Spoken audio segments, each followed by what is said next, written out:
Hello everyone, welcome to Economics. How are you all doing? I hope you all are doing good. Today I brought for you all May June 2025 97088 variant 32. We'll be looking at MCQs today. Let's see what this paper has brought for us. Moving forward, MCQ number 1. MCQ number 1 displays a budget line. The initial budget line was QR. The new budget line is ST. Now they're asking us what could explain the shift in the budget line from QR to ST. Now notice there is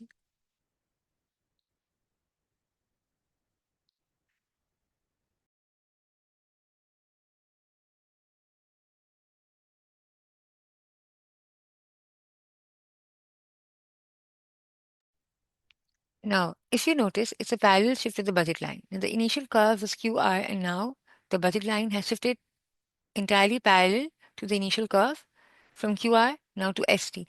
Now, what does this parallel shift shows? A parallel shift to the budget line means that the purchasing power has risen. So the prices of the goods would remain unchanged. And now what does it display? That the consumer can buy more of both goods, good Y and good X. Hence, what does it shows? That the money income must have risen. So when the money income must have risen, this means which option are we going to be selecting? We are going to be selecting option C, which says an increase in the consumer's money income. So we'll shade in C as the correct answer for our MCQ number 1. I hope you've understood. MCQ number 2 talks about what is allocative efficiency. Now, when would allocative efficiency be achieved? First, you tell me what is allocative efficiency. Allocative efficiency means when resources are allocated according to consumer wants. So this means P is equals to MC, right? So when resources are allocated according to consumer wants, what happens? When would that be achieved? When a perfectly competitive market is in equilibrium. Why? Because we are satisfying this situation, right? It cannot be B because B says when everybody who needs the product can obtain it because this displays a situation of equity and not efficiency. C says when firms produce at the lowest possible cost, it cannot be C because C is talking about productive efficiency. Similarly, it cannot also be D because in D you're talking about monopolistic firms, you're talking about monopolistic firms making normal profits. And here, this has got nothing to do with the situation of allocative efficiency. So the correct response for MCQ number 2 is A. Moving forward, MCQ number 3. Now, MCQ number 3 is saying a consumer was spending all of his income only on two goods, X and Y. Now, what happened? Initially, the consumer was in equilibrium situation, maximizing his utility. But then what happened? His taste changed, and now he's getting less utility from consuming good Y. So now, if he's getting less utility from consuming good Y, what should he do? Should he be consuming more of good Y or less of good Y? Common sense, less of good Y, right?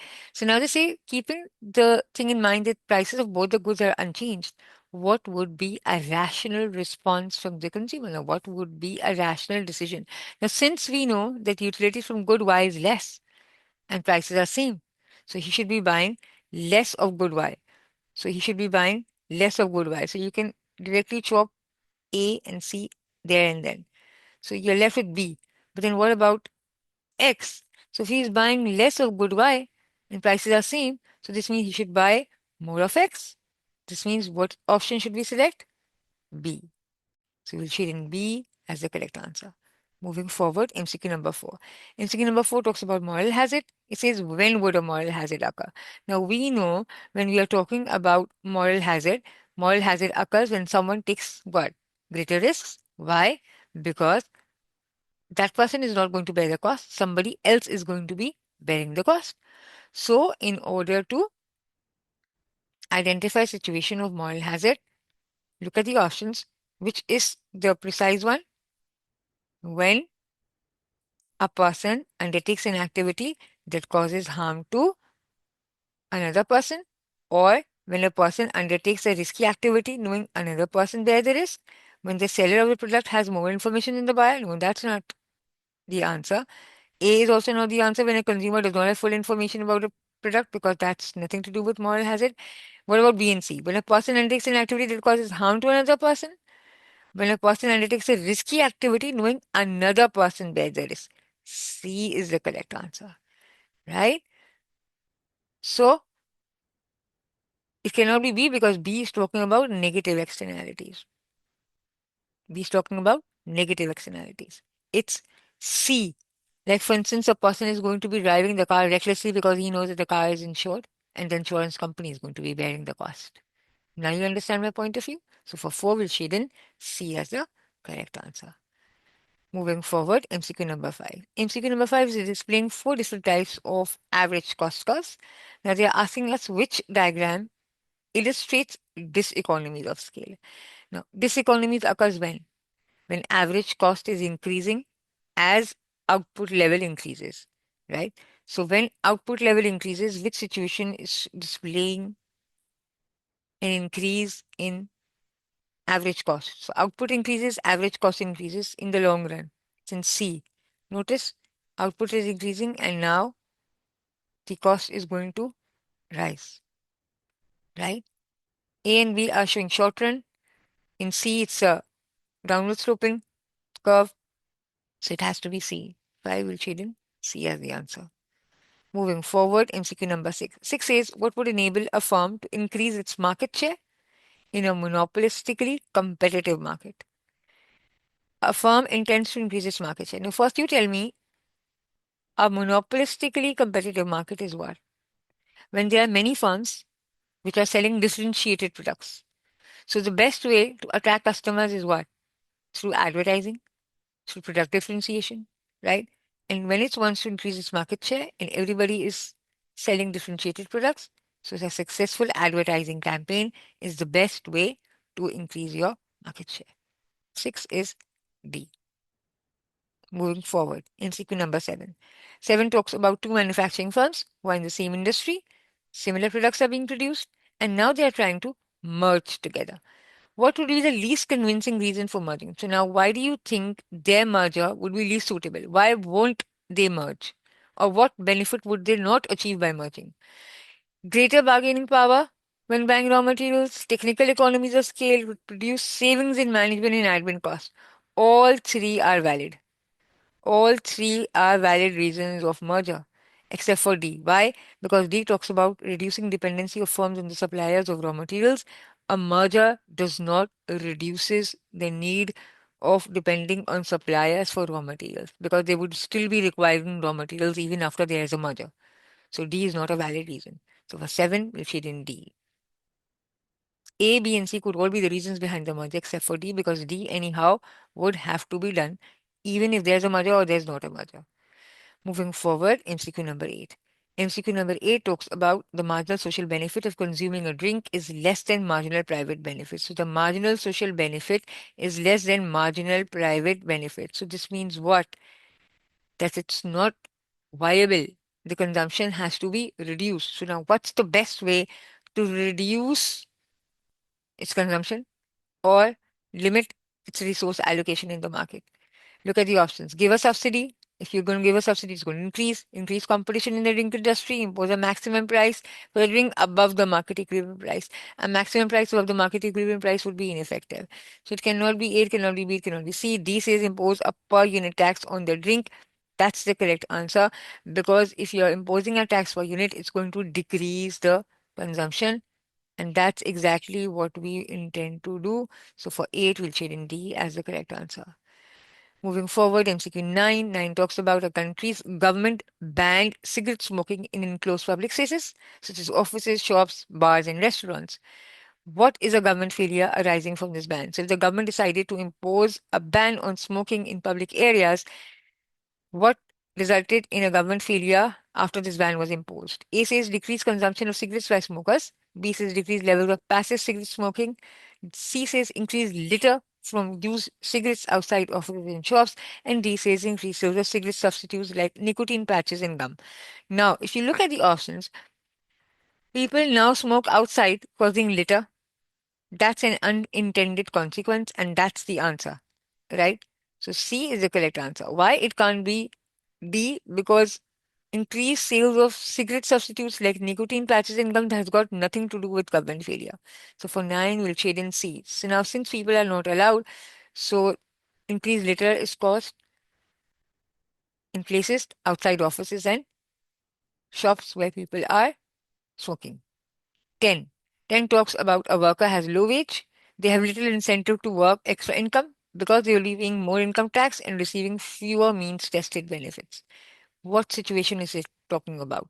Now that happens when extra earnings are leading to increased taxes and lower benefits. So people would have less incentive to work more because if their income is more and more being taxed, they would not intend to work more. So this is exactly talking about a situation of a poverty trap, right? It cannot be B, liquidity trap, because liquidity trap is talking about monetary policy. It has got nothing to do with A, nothing to do with D. So it is perfectly qualifying a situation of a poverty trap where people are less motivated to work because more and more of their income would be taxed. So for 10, we'll shade in C as the correct answer. 11, what is not an outcome of the existence of private property rights? Now, when we talk about private property rights means individuals have legal ownership over resources, right?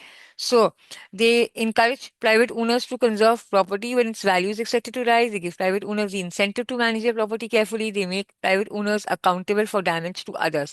Now, all A, B, and C are all possible. D says they prevent private owners gaining from using resources to benefit others. That's wrong. It's false. Why? Because the owners are free to use their properties in ways that benefits others while still earning income, right? They are free to use their property in ways which would benefit others while still earning income. So these false. So for 11, we shade in D as the correct answer. 12. MCQ number 12 is talking about a labor market for profit maximizing industry with a monopsony employer. Now, in monopsony employment, the employer is paying below the competitive level, right? So this means when a minimum wage is going to be imposed, as over here in W1 is being imposed, so what is going to happen? Now, since he is a single buyer, he's a single employer, so what would happen? Employment level has to fall. Employment level has to fall. And that's exactly what the question is asking, that if a minimum wage of W1 is introduced, since he is a profit maximizing, it's a profit maximizing industry with a monopsony employer, the single buyer. So, and a minimum wage is imposed. So it's likely going to, what happened? The employment level is going to fall, right? So if a minimum wage is introduced, what should happen? The unemployment should fall, right? It cannot be A because economic rent may increase as they are paid above transfer earnings. It cannot be B because transfer earnings are determined by labor supply curve and they will not fall if the minimum wage is introduced. D cannot be possible because wages are going to increase and not fall. So it has to be C. So for 12, we'll shade in C as the correct answer. Moving forward, MCQ number 13. 13 says, what is not a factor affecting the supply of labor? Immigration, labor participation, labor productivity, unemployment benefits. Now, if you look at option A, B, and D, all are going to be affecting the supply of labor because they all affect the amount of people who are willing and able to work, except for C because labor productivity is a demand factor. So for 13, we'll shade in C as the correct answer. Moving forward, MCQ number 14. 14 is talking about the demand and the supply of labor. Now, the vertical axis displays the wage rate, the horizontal displays the quantity of labor. Now, they are displayed area 1, 2, 3, and 4, and they've given us multiple options. They're asking which two areas would represent transfer earnings. Now, the key to solve this question is that transfer earnings would be the area that is below the supply curve. And any area which is above the supply curve but below the wage would be economic rent. So if you want to identify the area of transfer earnings, we look for area below the supply curve. So below the supply curve is area 2 and below the supply curve is area 3. So it has to be 2 and 3. So it has to be option C. 1 and 4 are economic rent. So 2 and 3 makes option C. So for 14, we'll shade in C as the correct answer. Moving forward, MCQ number 15. MCQ number 15 says an initial injection into the circular flow causes a much larger increase in GDP. What does it define? It exactly qualifies the definition of a multiplier. Why? Because when injection causes a greater increase in the GDP, we are talking about a multiplier effect. That means an initial spending did what? It created income. And then when income was spent, again, it caused the cycle to repeat and GDP rose again. So it's a multiplier effect. So 15 will shade in D as the correct answer. Moving forward, MCQ number 16. 16 talks about an increase in a country's inflation rate causes real incomes to decline, but consumers are still wanting to maintain their living standards. What has increased? Now notice if although inflation is increasing and real incomes are falling, but since consumers want to maintain their living standards, this means what? This means we are talking about a situation of autonomous consumption. That means it occurs independently of the current income, right? So even when income is falling, people are still buying using what? Either their savings or their borrowings or by selling assets, right? So inflation is increasing, real income is falling, and people should have been reducing their spending because if real income is falling, spending should have fallen, but they want to maintain their living standards. So how is it possible? It's possible through autonomous consumer spending. So for 16, we'll shade in A as the correct answer. Moving forward, MCQ number 17. 17 talks about which combination of income tax and government benefit systems will produce automatic stabilization. Now, if you want automatic stabilization, this means we are talking about automatic stabilizers would work best without new government intervention. That means the government is not going to intervene. So if you talk about income tax, should it be progressive or should it be regressive? If you talk about a situation of progressive income tax, now notice what would happen. If there's a boom and we've got progressive tax systems, automatically the government is going to be earning higher tax revenue. When there's going to be a recession, the government is earning lower tax revenue. So that means it's automatically stabilized. Benefit payment system, if they are means tested, this means in recession, the benefits are going to increase. In boom, the benefits are going to fall. So both parts of the equation are going to be satisfied. We want smooth business cycle. So income tax progressive and means tested benefit system. Right? Look at both the things, recession and boom. So 17 is A. Moving forward, MCQ number 18. 18 is displaying the short-term GDP curve and the long-term GDP. The vertical axis displays the GDP, the horizontal displays the year. Now they're talking about the short-term GDP. Then the short-term GDP shows the actual output. The long-term GDP displays the potential output. They are asking what is the longest period over which the country is experiencing a recession. Now, if you want the longest period of recession, it's 2025, which is marking the beginning of the longest recession. So it's option B. We should B as the correct answer. Moving forward, MCQ number 19. 19 talks about they're given us four cylinder blanks, three cylinder blanks, and now they're given a table in the end. They are saying it outlines the monetary transmission mechanism following quantitative easing, right? So now quantitative easing is when money supply is going to be increased. So now keywords have been omitted. Now central bank, what it happens does with the government asset, it buys or it sells. So if you're talking about quantitative easing and we are increasing the money supply, so this means that the central bank is buying government assets. So you can chop C and D. Short-term interest rates would fall and investment should then rise, causing real GDP to increase, right? So what happens when quantitative easing happens? Money supply increases, demand pushes the bond prices to rise. Higher bond prices means what? That the interest rate would fall and lower interest rate would increase investment. As a result, the real GDP would rise. So for 19, we'll shade in A as the correct answer. I hope you understood. 20. A government decreases interest rates to reduce unemployment but finds this has little effect due to hysteresis. Now, although the government is reducing the interest rate, right, but it's not affecting the rate of unemployment. Why? What causes this hysteresis? Hysteresis is when people have been unemployed for a long term, which has caused their skills to rust, right? So this means the skills of the unemployed workers have become outdated. So they lose their skills, right? So this is the damage. So for 20, it has to be C. Moving forward, MCQ number 21. 21 says it's a closed economy and the government is raising its interest rates and it's trying to reduce the rate of inflation, right? So now the government is increasing interest rate and it's doing what? It's implementing contractionary monetary policy by increasing interest rates. So what happens? Which macroeconomic policies is targeting? So it's trying to decrease the rate of inflation. So it's trying to impose stable prices by increasing interest rates. It's imposing contractionary monetary policy. It's discouraging borrowing. It's increasing saving, right?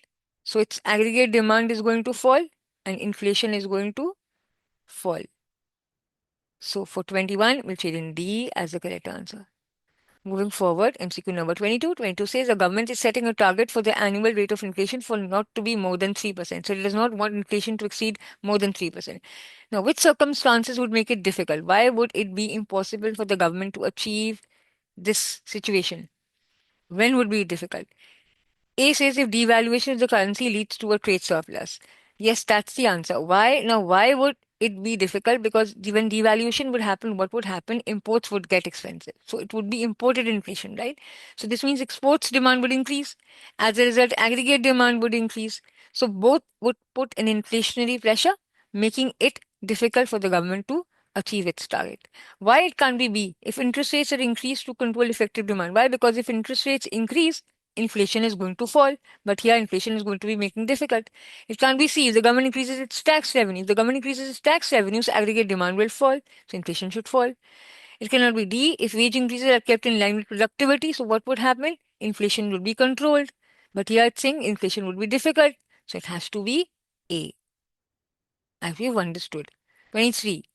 The central bank decreases interest rates. What are the likely consequences? So, what would happen to the internal value and the external value of the currency if the interest rates are falling? So, now notice if the interest rates are falling, so the lower interest rate would make financial assets less attractive.